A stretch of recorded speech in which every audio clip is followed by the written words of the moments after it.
नमः शिवाय। श्री महालक्ष्मी नमः। नमो भगवते वासुदेवाय। जय मां सरस्वती। जय श्री कृष्ण। राधे राधे। आज मैं आपसे कोई दवा बेचने नहीं आया हूं। आज मैं आपसे कोई चमत्कार दिखाने नहीं आया हूं। आज मैं आपसे सोच बदलने की बात करने आया हूं। एक ऐसी सोच जो हजारों साल से हमारी रगों में बहती आई है, पर आज धुंधली पड़ गई है। आज मैं आपसे भारत की बात करने आया हूं। और जब मैं भारत की बात करता हूं तो मेरा मतलब केवल नक्शे पर बने एक देश से नहीं होता। मेरा मतलब होता है भारतीयता से।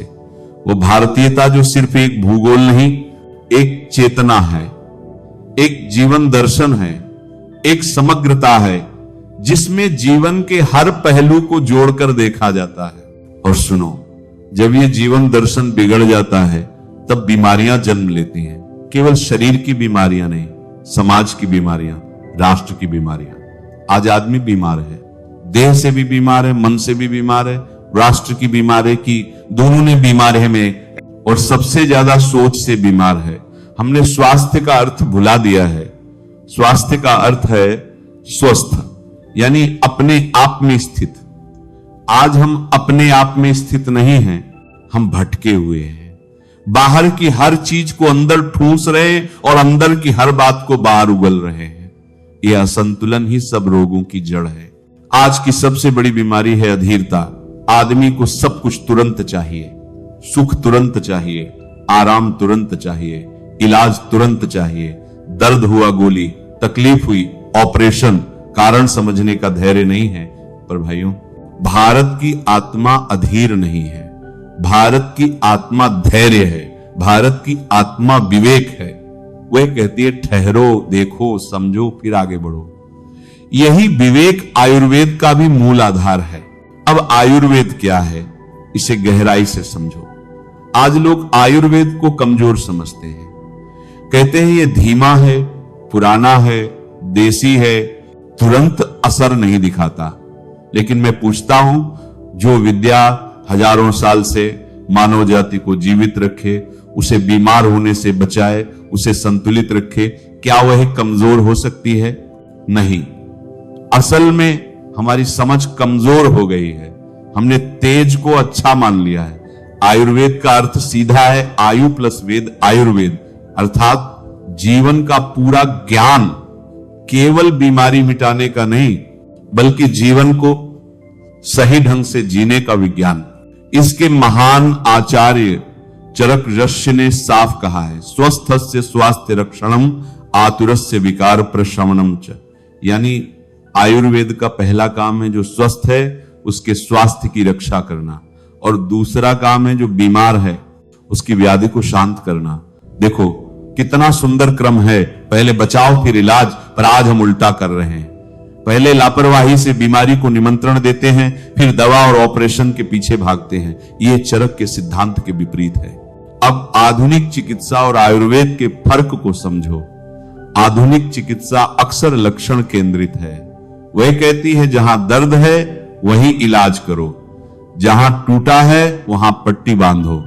इससे तात्कालिक राहत मिलती है, इसमें कोई संदेह नहीं। पर आयुर्वेद कहता है रुको, ये दर्द क्यों पैदा हुआ, इसके मूल में क्या है? आधुनिक चिकित्सा क्या और कहां देखती है, आयुर्वेद क्यों और कैसे ढूंढता है। एक लक्षण को मिटाती है, दूसरा कारण को समाप्त करता है। और भाइयों, ये बात हृदय से लगा लो, जब तक कारण जीवित है तब तक रोग मरता नहीं, वो किसी और रूप में, किसी और अंग में प्रकट हो जाता है। ऑपरेशन करके तुमने फुंसी काट दी, पर यदि खून में विष बना रहा तो वो फिर कहीं और फुंसी बना देगा। इसे एक उदाहरण से समझते हैं, जिसे आज आप बवासीर या पाइल्स कहते हैं, आयुर्वेद उसे अर्श कहता है। और चरक ऋषि ने इसका सटीक मूल कारण बताया है, मंदाग निर्मूलम मर्शसाम। ध्यान से सुनना। कमजोर पाचन अग्नि बवासीर की जड़ है। ये रोग गुदा से शुरू नहीं होता, ये रोग रसोई से शुरू होता है। जो अनाप शनाप भारी गरिष्ठ भोजन तुमने किया, ये रोग दिनचर्या से शुरू होता है। घंटों एक जगह बैठे रहना, शरीर को न हिलाना, ये रोग तनाव से शुरू होता है। चिंता, क्रोध, भय जो तुम्हारे पाचन तंत्र को सबसे पहले कमजोर करते हैं। जब पाचन खराब होता है तो मल सूखा और कठोर बनता है, उसे त्यागने के लिए जोर लगाना पड़ता है, जिससे नसों पर दबाव पड़ता है, वे फूल जाती हैं और अर्श यानी बवासीर बन जाता है। क्या तुम देख रहे हो, रोग का स्थान एक है पर उसकी उत्पत्ति तो पूरे शरीर और मन के कार्य व्यापार में है। इसीलिए आज बार बार ऑपरेशन होते हैं। आदमी कहता है ऑपरेशन कराया, मस्से काटे, ठीक हुआ, फिर कुछ महीनों सालों बाद वही रोग लौट आता है। क्यों? क्योंकि खाना वही रहा, बैठने की आदत वही रही, तनाव वही रहा, कब्ज वही रही, तो भला रोग कहां जाएगा? वह लौट कर आएगा ही। चरक कहते हैं हेतु के विपरीत चलना ही चिकित्सा है, अर्थात रोग के कारण के विपरीत दिशा में जाना ही असली इलाज है। अगर कारण नहीं बदला तो ऑपरेशन भी एक अस्थायी मरम्मत है, इलाज नहीं। चरक ने अर्श यानी बवासीर के कारण स्पष्ट बताए। पहला आहार दोष, भारी, तली हुई, बासी, ज्यादा मसालेदार चीजें खाना, समय पर न खाना, भूख से ज्यादा खाना, खाते ही सो जाना। दूसरा है विहार दोष यानी दिनचर्या का दोष, दिन भर एक ही जगह बैठे रहना, शरीर को बिल्कुल न चलाना, प्राकृतिक मलमूत्र के वेग को रोकना। तीसरा और सबसे महत्वपूर्ण है मानसिक दोष, लगातार चिंता करना, क्रोध में रहना, भय से ग्रस्त रहना। भाइयों, एक गहरी बात समझो, जब मन में कब्ज होती है यानी विचार साफ नहीं निकलते, भावनाएं रुकी रहती हैं, तो शरीर में भी कब्ज होती है। मन और आंत एक दूसरे के दर्पण हैं। अब थोड़ा तत्वों की बात करें। आयुर्वेद कहता है ये सारा संसार और हमारा शरीर 5 तत्वों से बना है। पृथ्वी, जल, अग्नि, वायु, आकाश। इन्हीं के संयोग से शरीर में 3 दोष बनते हैं, वात, पित्त और कफ। ये तीनों जब संतुलित रहते हैं तो स्वास्थ्य है, जब असंतुलित होते हैं तो रोग है। वाग्भट रस्य इसे सरल भाषा में समझाते हैं। वात का प्रकोपित होना दर्द, सूखापन, गैस, कब्ज का कारण बनता है। पित्त बिगड़ा तो जलन, बुखार, रक्तस्राव, सूजन होती है। कफ बिगड़ा तो भारीपन, सुस्ती, बलगम, नींद आती है। बवासीर में अक्सर वात और पित्त का संतुलन देखने को मिलता है। इसलिए आयुर्वेद कहता है एक ही दवा सबके लिए नहीं। किसी को वात शांत करना है, किसी को पित्त।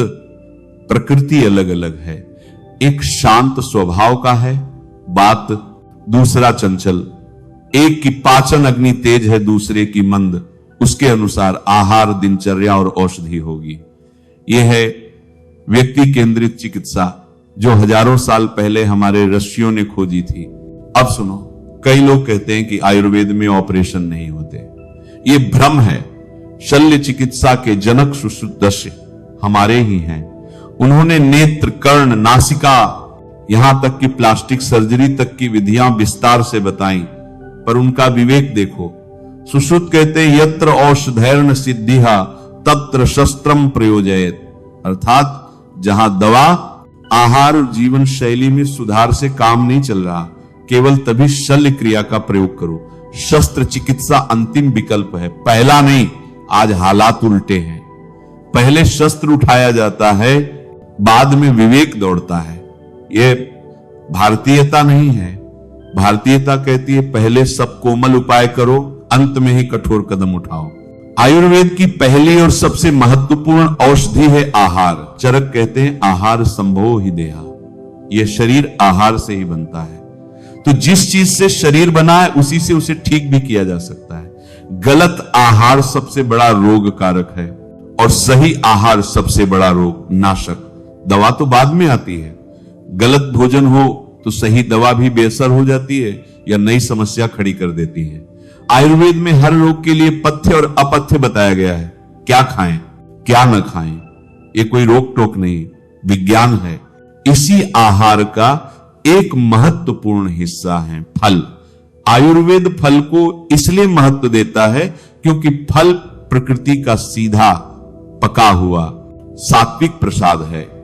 इसे पचाने में शरीर को कम मेहनत करनी पड़ती है। जैसे अंगूर, आयुर्वेद में इसे द्राक्षा कहते हैं। चरक कहते हैं द्राक्षा मधुर है, शीतल है और बल देने वाली है। यह शरीर को पोषण देती है, रक्त को शुद्ध करती है और मल को नरम करके बाहर लाने में मदद करती है। फल शरीर को जोर जबरदस्ती से नहीं बल्कि धीरे धीरे सहजता से सुधारते हैं।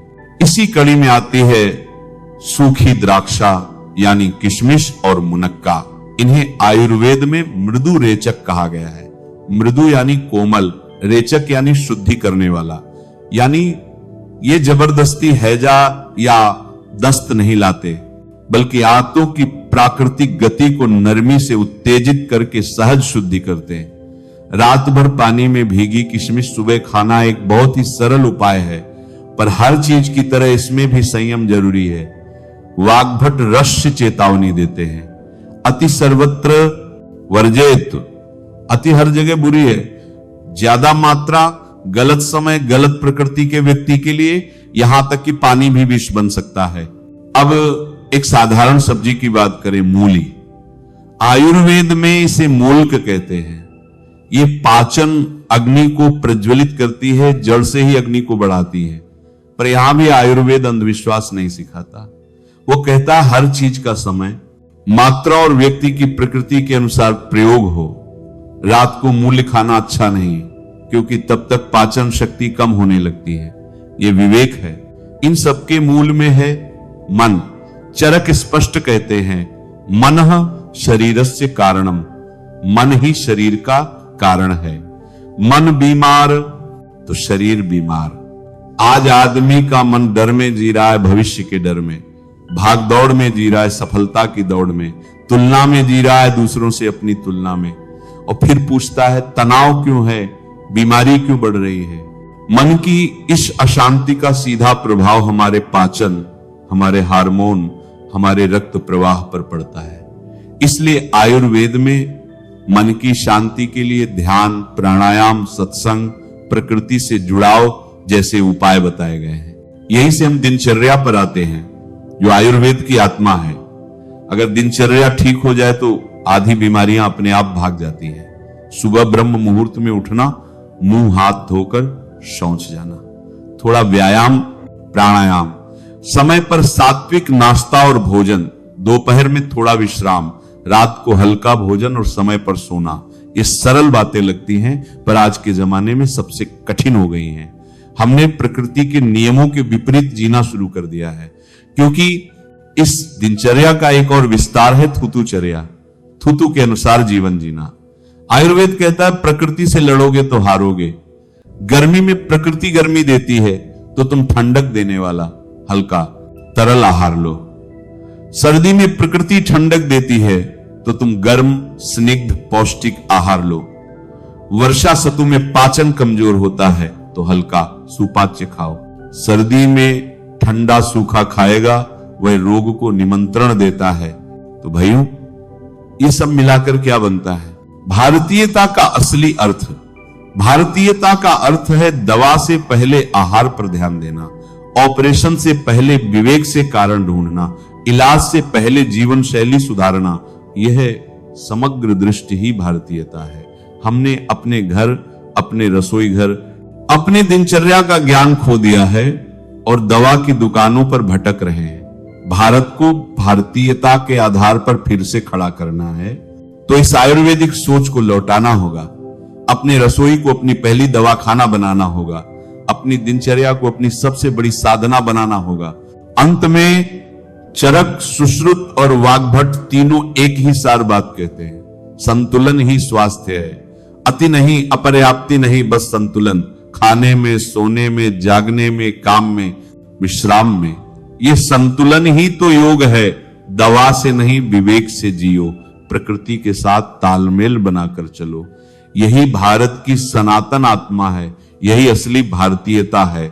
इसे फिर से जगाना है, न किसी और से, अपने भीतर से। इसी विवेक को, इसी संतुलन को अपनाकर हम न सिर्फ अपने शरीर को स्वस्थ करेंगे बल्कि अपने समाज और राष्ट्र को भी नई ऊर्जा देंगे। ये कोई पुरानी बात नहीं है, ये शाश्वत सत्य है। इसे अपनाओ, प्रण करो कि आज से तुम अपने आहार पर ध्यान दोगे, दिनचर्या सुधारोगे और मन को शांत रखने का प्रयास करोगे। यही सच्चा राष्ट्र निर्माण है, अपने भीतर से शुरू होने वाला। नमः शिवाय। श्री महालक्ष्मी नमः। नमो भगवते वासुदेवाय। जय मां सरस्वती। जय श्री कृष्ण। राधे राधे।